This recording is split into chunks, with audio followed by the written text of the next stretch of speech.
البدع والأهواء، أهل البدع العقائدية وأهل البدع السياسية.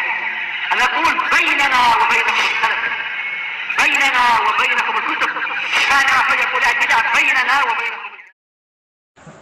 الحمد لله حمدا كثيرا طيبا مباركا فيه كما يحب ربنا ويرضاه. أشهد أن لا إله إلا الله وحده لا شريك له، وأشهد أن محمدا عبده ورسوله صلى الله عليه وعلى آله وأصحابه ومن تبعهم بإحسان إلى يوم الدين. أما بعد. Ikhwani fillah rahimani wa rahimakumullah. Pertemuan kemarin kita membahas tentang Ya'juj dan Ma'juj.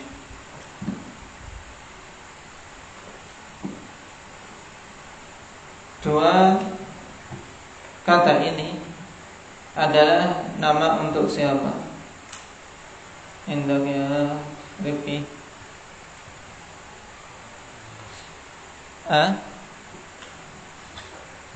Nama orang atau nama apa? Nama orang. Orang namanya Ya'juj, satunya Ma'juj.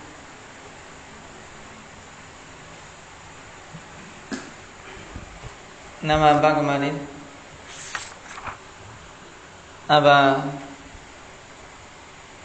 Hendak ya Omer.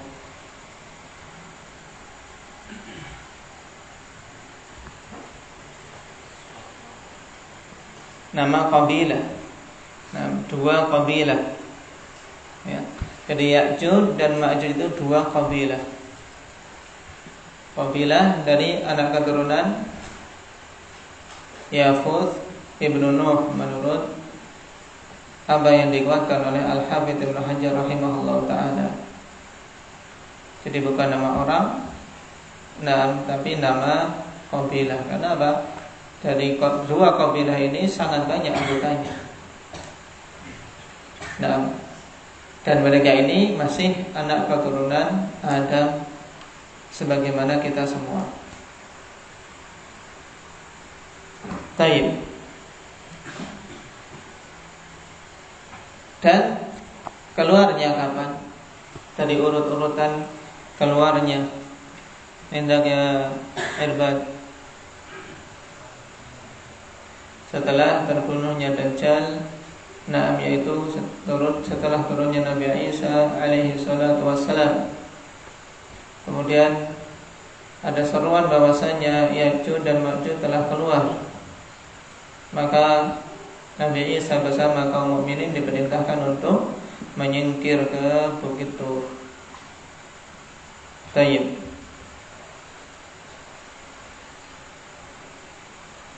Di antara hikayat batil seputar Ya'juj dan Ma'juj apa? Indah Maulana.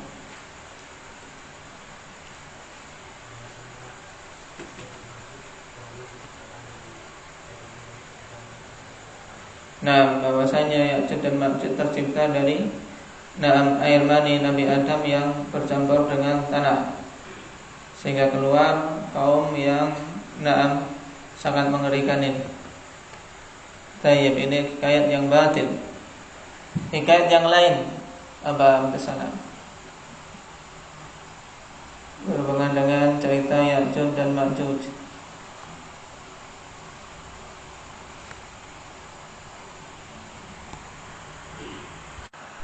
Tayyib, dihikayatkan bahwasanya mereka ada yang sangat tinggi seperti pohon kurma besar, bahkan lebih tinggi dari pohon kurma, tapi juga ada yang kecil, tayyib, dengan tinggi 1 jengkal atau 2 jengkal.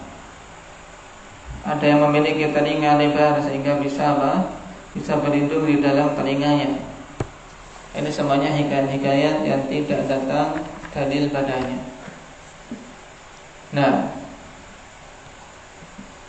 Tayyib, sekarang kita lanjutkan dulu berhubungan dengan keluarnya Ya'juj wa Ma'juj. Setelah kita lewati kemarin bahwasanya kaum ini ikhwanillah telah diciptakan atau belum Ya'juj dan Ma'juj? Pak Agus. Sudah. Nah, baik. Dan mereka sekarang tertahan oleh benteng atau tembok yang dibuat oleh siapa? Dibuat oleh Dzulqarnain. Nah, sebagaimana telah kita lewati kemarin, yang Allah Subhanahu wa taala jelaskan kisahnya dalam beberapa ayat di surat Al-Kahfi, mulai dari ayat 92 sampai 99. Dan sebagai faedah, Dzulqarnain akhwanillah dinamakan Dzulqarnain kenapa? Taib, apakah karena dia punya dua tanduk atau bagaimana? Karena makna Dzulqarnain yang memiliki dua tanduk. Nah, mengenai nama aslinya akhwanillah telah dikhilafkan dengan khilaf yang panjang, dan kita tidak bisa menentukan siapanya karena kita tidak mendapatkan dalil. Dan Al-Quran menyebutnya dengan laqab tersebut Dzulqarnain. Di antara pendapat yang paling bagusnya, wallahu ta'ala alam, summiya Dzulqarnain li'annahu balaghal masyariqa wal magharib. Li'annahu balaghal masyariqa wal maghariba min haitsu yad'u qarna syaitan wa yaghrub. Dikarenakan dia telah mencapai bagian timur dan bagian barat bumi ini, di mana matahari terbit dari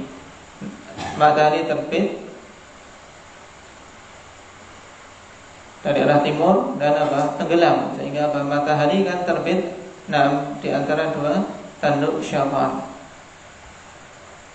Makanya dinamakan dengan Dzulqarnain. Wallahu ta'ala alam. Ini hikayat dari aqwal yang ada, dan ini yang paling dekatnya.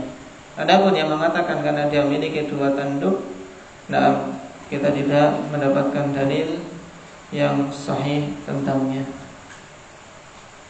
Jadi dari sisi kekuasaan atau dari sisi dia telah menjelajahi bumi ini, mencapai ujung timur dan ujung barat. Baik. Dan dari ayat akhwanillah berhubungan dengan kisah Dzulqarnain, Allah Subhanahu wa taala katakan, "Tsumma atba'a sababa hatta idza balagha baina as-saddaini wajada min dunihima qauma la yakaduna yafqahuna qawla." Baik. Ini sifat kaum yang minta tolong kepada Dzulqarnain. Mereka kaum yang lemah, yang dari sisi komunikasi pun sulit, ya, hampir-hampir tidak bisa memahami perkataan.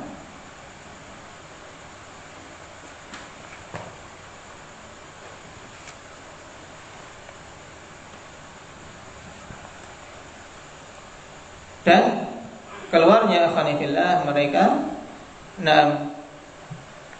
serta tembok yang dibangun ini, kita tidak bisa memastikan di mananya, tapi kita bisa mengetahui arahnya dari ayat min qibalil masyriq, dari arah timur. Karena Allah Subhanahu wa taala katakan hatta idza balagha matla' asy-syams.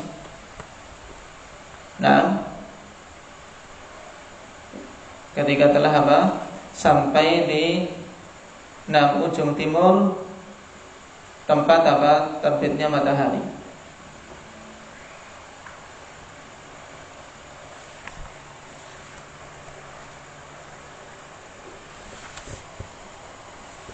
Dan Rasulullah SAW kabarkan tentang usaha dari Ya'juj dan Ma'juj untuk berusaha keluar dari tembok yang dibuat oleh Dzulqarnain tersebut.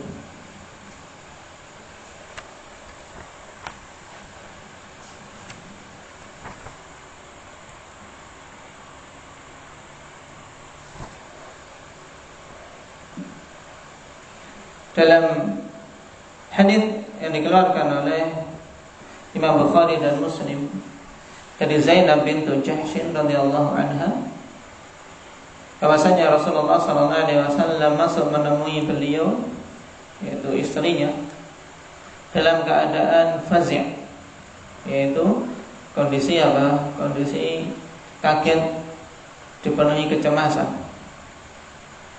Beliau kemudian mengatakan, la ilaha illallah wa idul lil arab min syarrin qad iqtarab. Futihal yawma min radmi ya'juj wa ma'juj mithlu hadhi. La ilaha illallah. Kalimat ini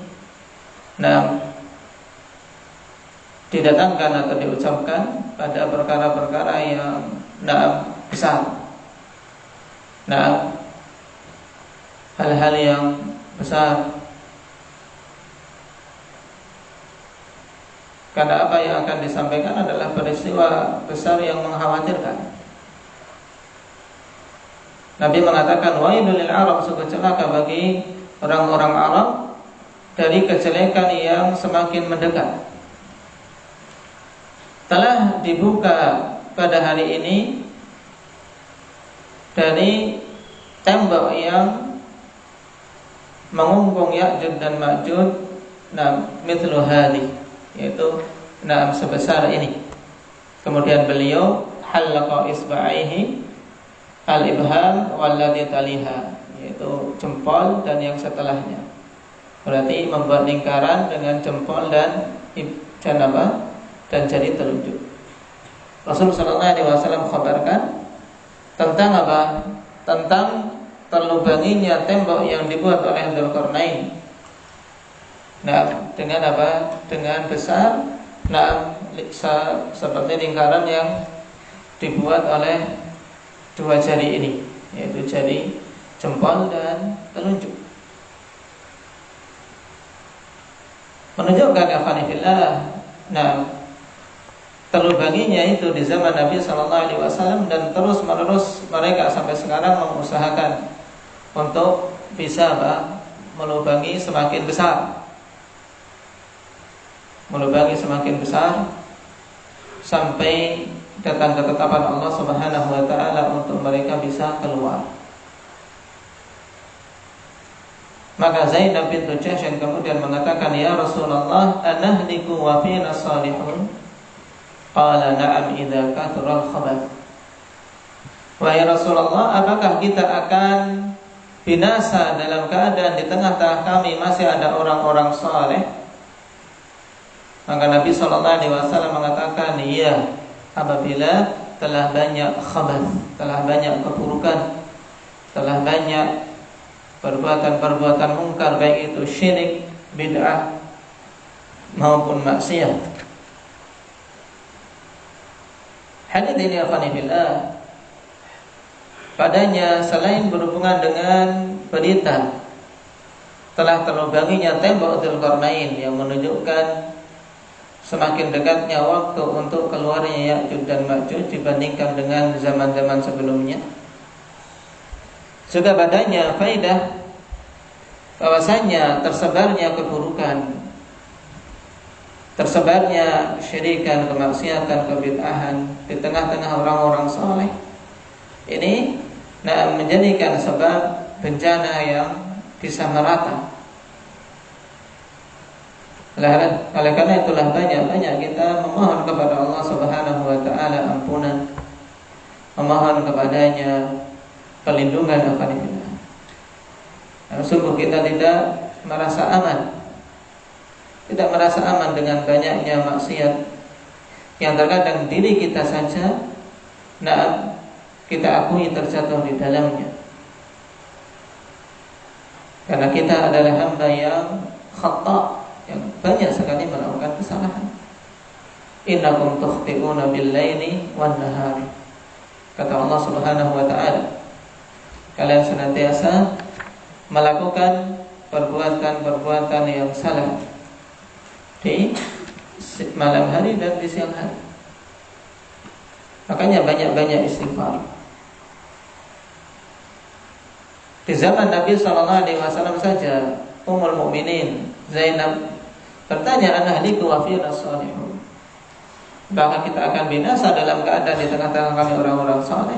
Maka Nabi sallallahu alaihi wasallam katakan, "Na'am." Tapi syaratnya apa?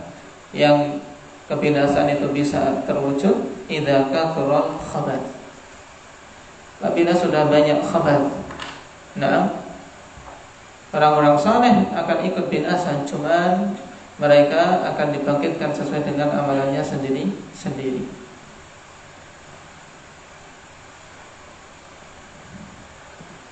Ini juga peringatan untuk seorang menjauh dari apa? Dari teman-teman yang buruk, dari mereka-mereka yang menunjukkan kemaksiatan, apalagi kekufuran dan kesyirikan.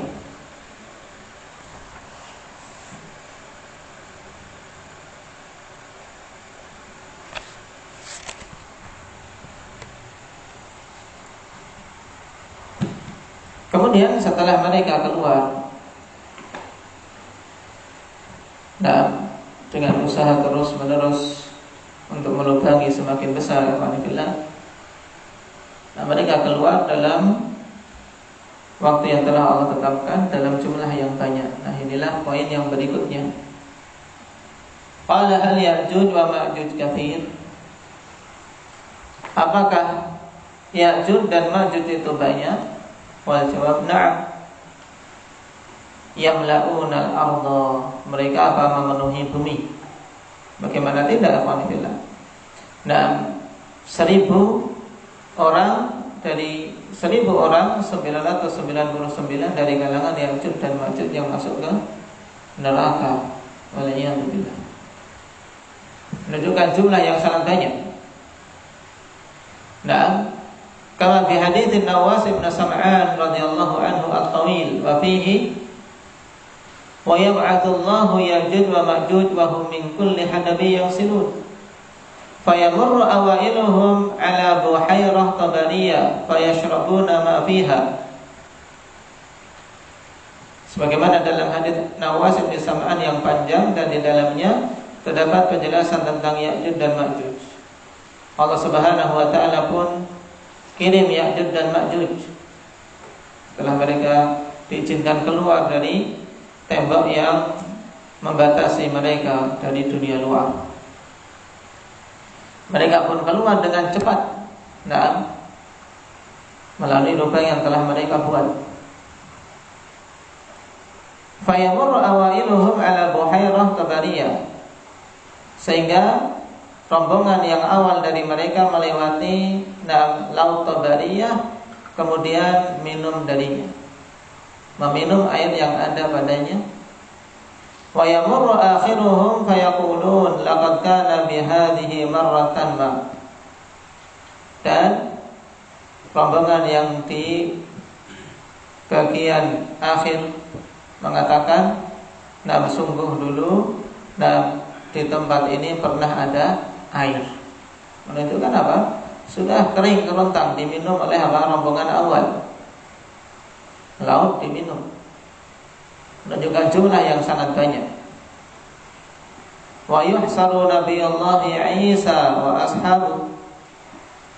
Dan Nabiullah Isa pun apa? Dikepung oleh Ya'juj dan Ma'juj.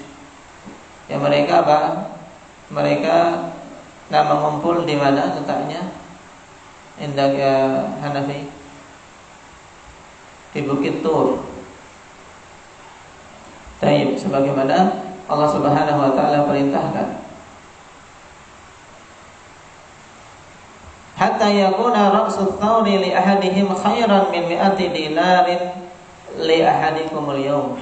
Sampai-sampai dikarenakan mereka dikepung, namanya orang dikepung, hisar, tidak bisa mencari makanan keluar. Sampai-sampai kepala seekor thaur. Apa makna thaur? Indak ya Hudzaifah.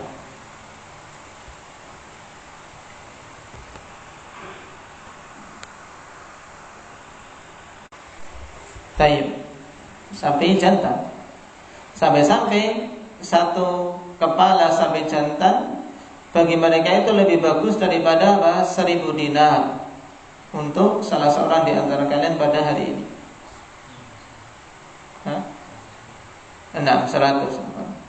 Min mi'ati dinar, lebih bagus daripada 100 dinar bagi salah seorang di antara kalian pada hari ini. Tayyib, karena apa? Makanan, ikhwan, bagaimanapun juga tidak bisa dibandingkan dengan harta benda. Sekaya apapun kalau tidak punya makanan, tetap tidak bisa bertahan hidup lama. Tayyib, tidak bisa bertahan hidup lama. Makanya Nabi SAW di antara yang beliau berdoa kepada Allah untuk keluarganya, Allahumma ja'al rizqa ala Muhammadin kafafan, rizqa ala Muhammadin qutan. Ya Allah, jadikanlah rizki keluarga Muhammad itu makanan pokok saja. Yang penting punya makanan pokok. Nah, karena dengan itu mereka bisa tegak punggungnya untuk beribadah pada Allah Subhanahu wa ta'ala. Punya harta banyak, tidak punya makanan pokok, atau tidak bisa mengambil barakah dari makanan yang Allah Subhanahu wa ta'ala berikan, ini juga tidak akan membawa faedah banyak. Sehingga rezeki banyak, uang melimpah, tapi tidak bisa makan nasi. Nah, kenapa? Karena gula misalnya. Tidak bisa menikmati makanan-makanan yang biasa dimakan orang-orang miskin. Makanya nikmat ikhwanillah wajib kita syukuri. Kita bisa makan keseharian kita dengan lahap, dengan nikmat apa adanya dalam kondisi sehat. Ini nikmat yang luar biasa, nikmat yang agung. Wajib untuk kita mensyukurinya.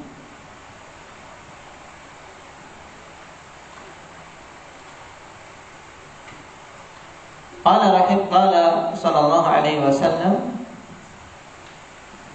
fayarghabu nabiyullahi Isa wa ashabu wa yursilullahu alaihimun naghfa fi niqabihim. Kemudian dikarenakan kepungan yang tentunya membuat berat kaum mukminin, maka Nabi Isa memohon kepada Allah Subhanahu wa ta'ala beserta para sahabatnya. Dan ini sifat orang-orang beriman. Jalan keluar dari semua kesulitan dan fanifillah memohon pada Allah Subhanahu wa ta'ala. Pada semua kesulitan, hanya Allah Subhanahu wa ta'ala yang mampu memberikan jalan keluar. Istighatsah, meminta pertolongan kepada Allah Subhanahu wa ta'ala. Ittastaghithuna rabbakum fastajaba lakum, kata Allah Subhanahu wa ta'ala. Tatkala kalian beristighatsah, minta pertolongan, jalan keluar dari kesulitan, maka Allah Subhanahu wa ta'ala kabulkan apa yang kalian minta. Nabi Isa memohon pada Allah Subhanahu wa ta'ala beserta para sahabatnya, maka Allah Subhanahu wa ta'ala pun kirim kepada Ya'juj dan Ma'juj naghaf, yaitu dud. Dikirim ulat-ulat akhanifillah, sehingga apa? Dikirim ke leher-leher mereka. Faisbihuna fartha kamauti nafsin wahidah, maka mereka pun menjadi berkelimpangan. Seperti kematian satu orang, dalam artian semuanya bareng. Semuanya mati semua dengan seketika, seperti matinya satu orang.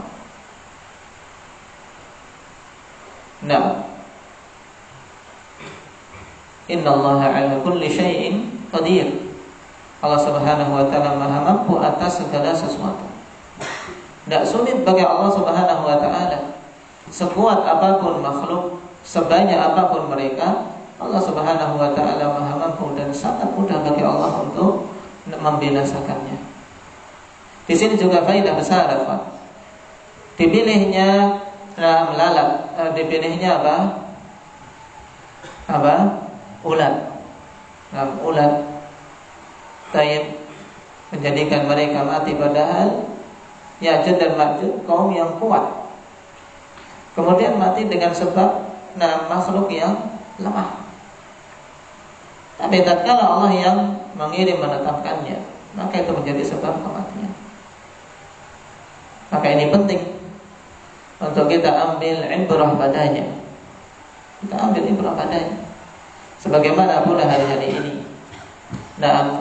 kaum atau manusia yang mengaku punya teknologi canggih, mengaku punya peralatan perang dan seterusnya.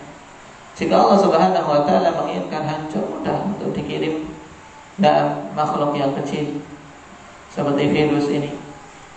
Mudah untuk Allah Subhanahu wa taala hancurkan. Makanya sebenarnya ada kalimat bagus dari Syekh Salim Al-Hilali hafizahullah taala bahwasanya wabah corona atau virus corona ini Allah kirim untuk membuat kita hidup. Untuk membuat kita hidup, bukan untuk membuat kita mati. Maksudnya apa? Untuk hidup hati-hati kita. Untuk hidup hati-hati kita, jangan sampai lalai. Karena begitu banyak akhwanifillah mati hatinya dalam keadaan jasadnya berjalan di muka bumi.